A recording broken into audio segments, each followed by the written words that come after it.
Hey everyone, welcome to 996 The Howl for the uninitiated. This is an unedited YouTube vlog discussing everything Arizona Coyotes.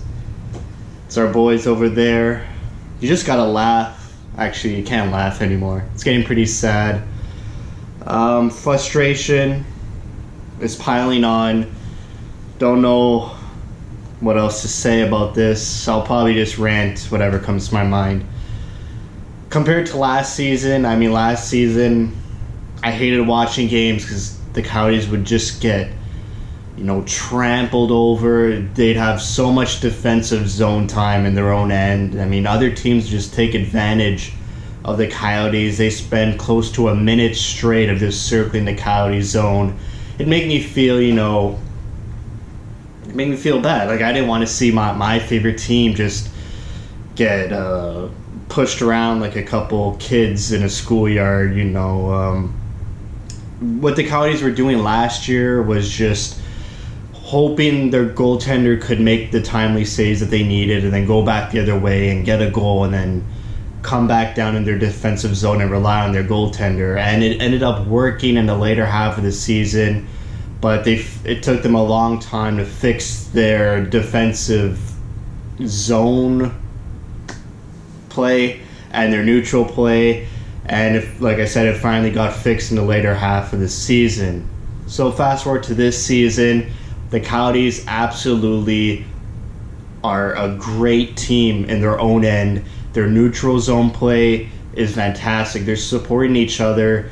They know where their teammates are. They know if one of their teammates goes in for a pinch, they'll back them up and provide that support that every NHL team needs. They're not letting too many odd man rushes anymore. A couple bad line changes. They had one last night against Minnesota, which was pretty bad. They're not relying on their goaltender too much, but their goaltenders are playing extremely well compared to last season. Kemper got the start last night. I thought he looked great. He had a floater goal scored against him, but he really didn't see it. It hit off Hjalmarsson's skate or his arm and it floated into the net. So the problem is they're not scoring. The problem is they're not getting chances. They are getting chances. Some of those chances are great.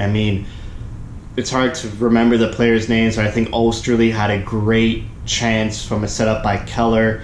OEL had an amazing chance in the third period, right in the slot, and Dubnyk unfortunately made the save. Dubnyk played great, but every goalie they're playing is playing great, which is a problem.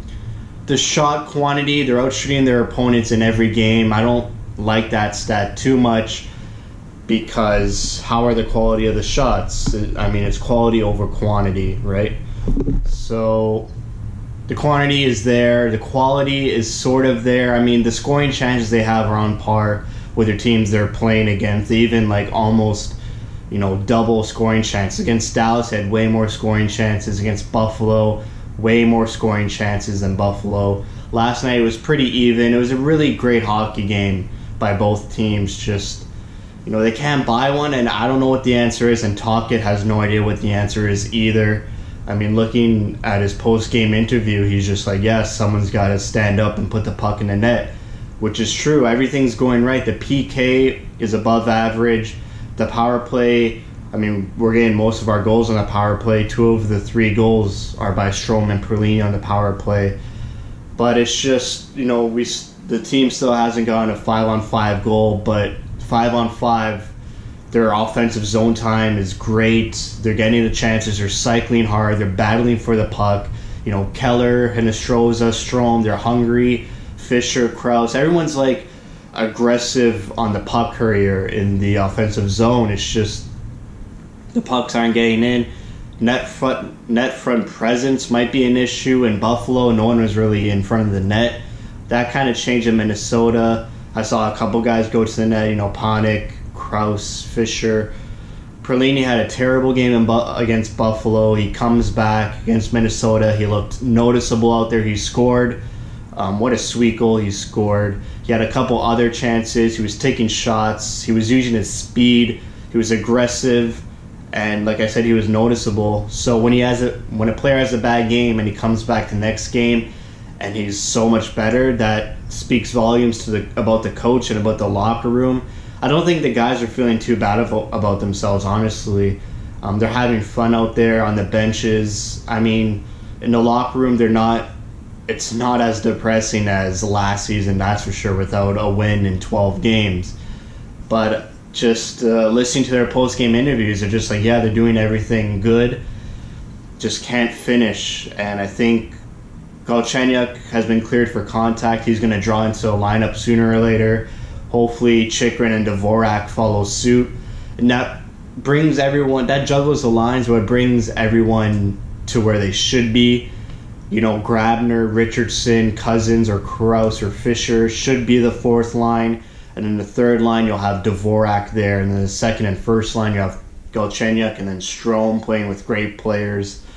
So I think those injuries are hurting us. We have a couple duds still on the team, like Archibald and Kempe, which should be healthy scratches, should only be used on an emergency basis, which they are because the team has injuries.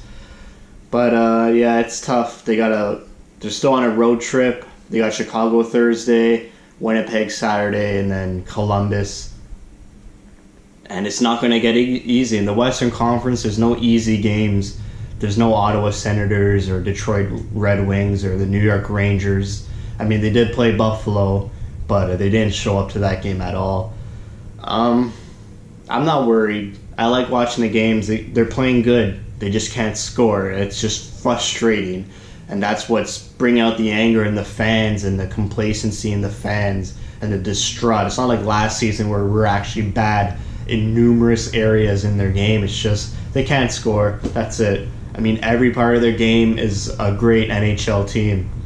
And they're in every game. They're not getting trounced. They're not getting overplayed. They're not getting overworked at all. It's just they can't finish. And I think Galchenyuk's the answer. I know it's a cop-out. It's to be like, oh, when he's healthy, they'll start scoring. But, like, yeah, Chucky was traded to score goals. And when he's not playing and we have to rely on supplementary players for goals, it's not going to work. The supplementary players are there to score that 1 or 2 goals, and then the goal-scoring guy is there to score more than 1 or 2 goals. So that's it for me. It's frustrating. Don't know what else to say. There's not really much to talk about. They're playing good. Can't score. Said that like 4 times by now, but just hold on. We're almost there. That's it. Thank you for watching. Thank you for your support.